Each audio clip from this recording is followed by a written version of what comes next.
gikan sa Dios nga mao ang iyang gihom, no? So mo na mga kaigsunan nga isip kita nga mga anak sa Dios atong karon, no?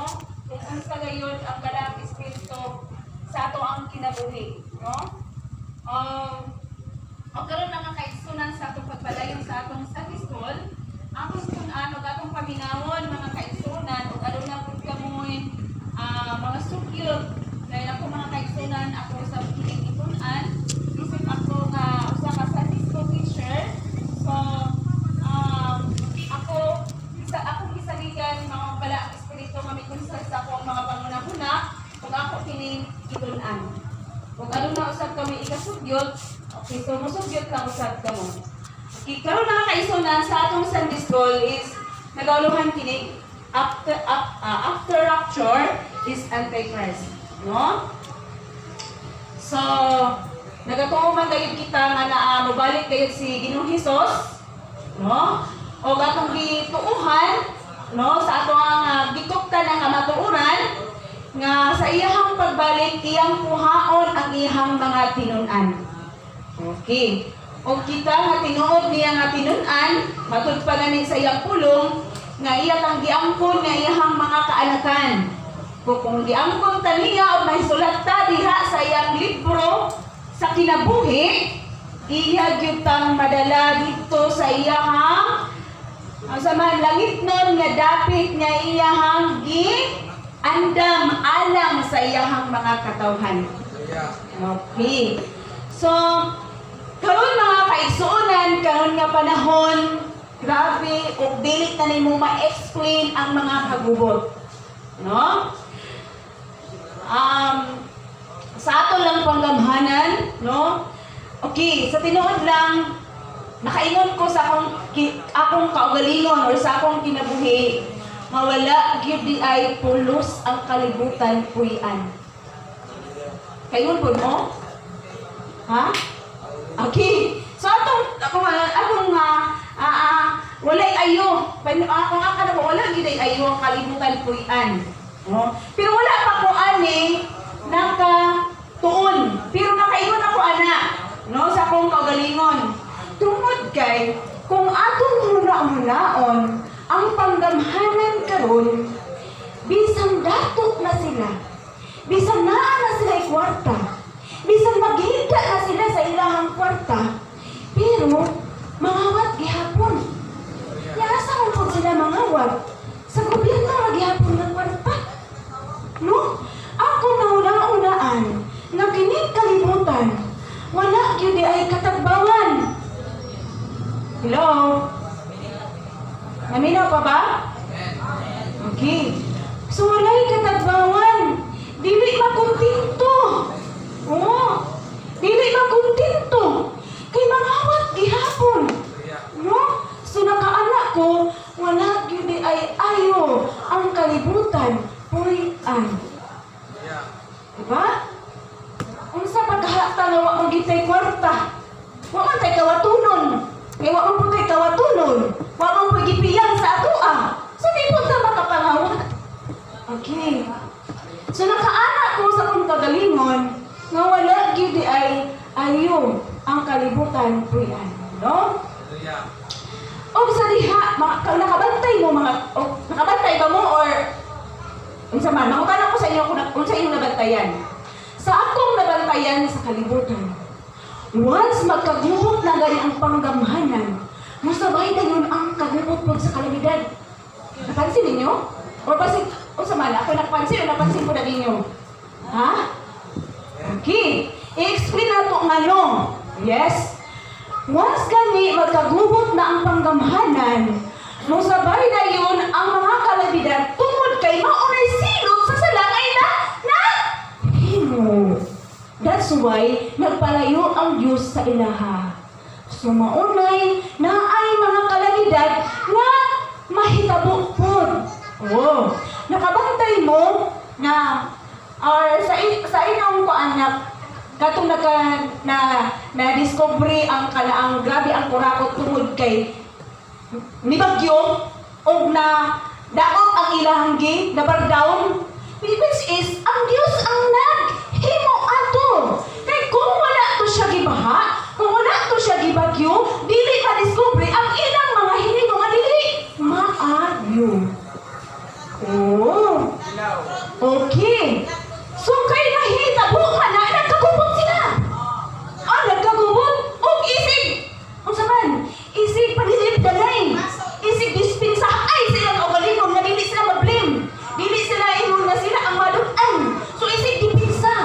kay easy man sila depensa, nakahimo sila sala, batok sa Dios. Kay nakahimo man sila sala, batok sa Dios, adunay gipadala ang Dios nga mga kalamidad. Kay tungod ni anak, mauna na say sign. Grabe nga ang sala sa gihimo diri sa kalibutan. Nakapansin mo? Pansin mo sa linog, sa Cebu, daghan kay nangamatay. Ding baha, daghan ang nangamatay. Na ay kalayong nga naglupad, nga wala ang kabalong asad gikan. Which is, that is sama na, hukom, nagikan sa Diyos, tungod kay, sa sala, naghibuhat, diri sa kalibutan. Yun ang napansin? So ako lang i-explain mga kaigsuunan. Ang akong napansin, o ikunsahan sa ko sa balaang espiritu, na mauna, kay ang akong explanation is, after rapture is anti-Christ. Okay. So, yun, ani, ang naitabo mga kaisunan, no? So, napansin na ninyo? No? Na grabe ang kalamidad, ang may tabong basta magkagubos ang mga panggahanan. Oo. So, ilan, ana, tungod kay, sa sala sa mga katawan na po. Okay. Ningan diya sa Deuteronomy. Okay? Okay, ano yung sa... So, kuya, naging kayo ron ang panahon, no? So, yes, ato rin discuss karon ang after rapture is Antichrist is para ma-alerto ta. Okay? Para sa ta makabalo. Okay? O para sa ta makaandam sa atong kaugalingon kung unsa ang atong himuon nga dili ta maapil diha sa mga kastigo diha sa Antichrist. Okay. So this time, this Deuteronomy 31:17, nag-ingon siya. Ningon ang pulong sa Dios diri. Ningon siya, 31:17. Okay, ningon ang pulong sa Dios. Hallelujah. Unya ko sila og ang akong kasuko kanila og naglagon ko sila. Biyaan ko sila og dili ko sila ilhon nga akong katawhan. Mahiagom sila mga dagkong kasamok og kalisdanan. Unya, muingon sila, nahiagom kita ng mga kasamok kay wala naman kita ubani sa Dios. Subuot pa sabot kay wala ka ubani, wala ka sa man nisunod sa kabubuton sa Dios. No? Misupak ka sa man, pulong sa Dios. No? Mauna, tungod sa sala, mga kaigsunan. No? Tungod sa sala, maunga, hatagan o mga kalamidad, which is mauna ang kastigo sa Dios. Sa tanan niya nga mga, ang saman, katawhan, no? Nga diha, kung diin, diha, nibiya, kaniya. Nibiya, diha sa Dios. Okay? Ningon din sa Matthew 24:21. Atong basahon. 24:21. Ingon ang pulong sa Dios sa 21. Kaya ang kasakitan niya itong panahon na, labi pang makalilisan kay sa bisan unsa nga nahitabo sukad sa sinugdan sa kalibutan, hangtod karon wala na gyud mahitabo pa masama niini. So maabot gyud ang panahon nga kanang makalilisan na gyud. Madali ingon nila nga ilahang gipangandaman ang the big one. Ano kanang linog nga the big one? Kung saan mo yung pagpanandan nga maabot na gyud na. No? Lisod po mo magunsa ka, maghimo ka diya og statwa nga dili gyud ka maunsa. Na? Nga ang matud pa diri sa Biblia nga ang bungtod ibalhin sa kapatagan, ang kapatagan na balhin dito sa bungtod, sige daw, unsaon ni mga pagpanalipon? Kining patagan, mahimong bungtod, o katong bungtod, magpatag. So, wala kay kapanalipudan, kundi ang Diyos na gyud. Amen? Okay. So, karon na mga kaigsonan, so ang atong gihisgotan is, after rapture is Antichrist. No? Ningon dali sa Pinalayag 13:16 hangtod sa 18. So kining Pinalayag 13, no? Mao ni siya ang paghari ni Antichrist. Kung inyong basahon, no? Nga gihatagan siya og katungod ang yawan ang tao mugawas na niya ng panahon na. No? Sa matud pa diri sa Pinalayag no? 13:16 nga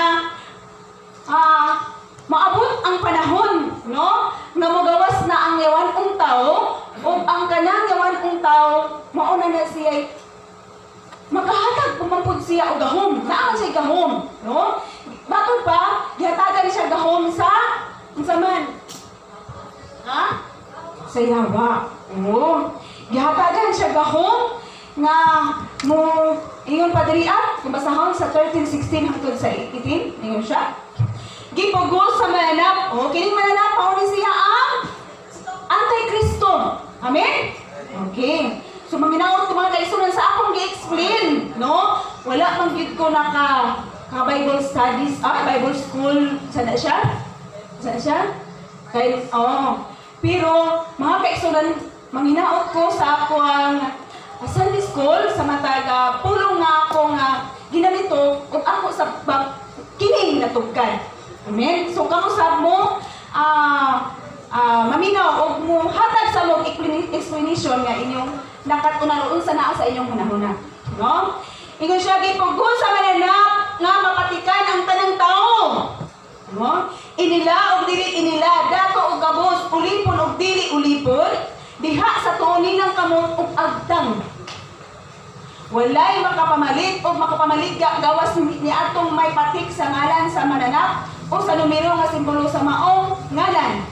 Sa nagtunod kini nga ang maala makasabot sa kahulugan sa numero sa mananap kay ang numero simbolo man sa ngalan sa usa ka tawo. Ang numero niini 666. Yes.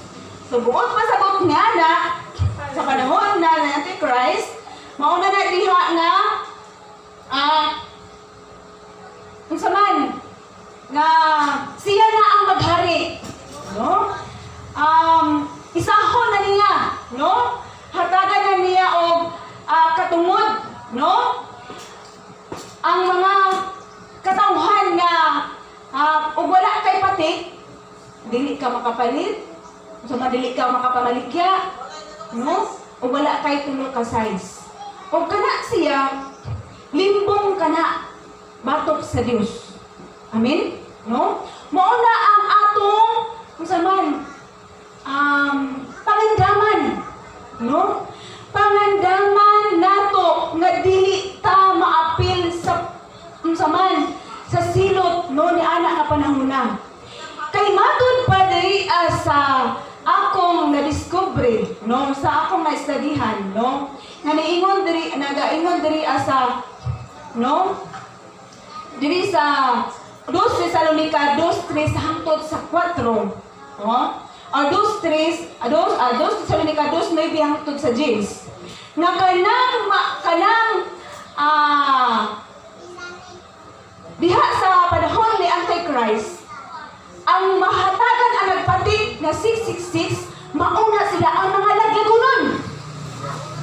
Kaya naman, pagkabalo or pagkaabot ni Antichrist, mubalik man dayon ang Diyos. Maumang po na'y paglingkod ni Jesus Christ sa iyang trono para tukaon ta. No? So, buot pasabot niya na mga kaigsunan. Basahin niyo basahin na ito ang 2 Tesalonica 2:3 hangtod 4. Kaya para di ta maglibog. No? Tingnan siya. Yun ang pulong sa Diyos. Ayaw ka mo palimbong ni bisan 15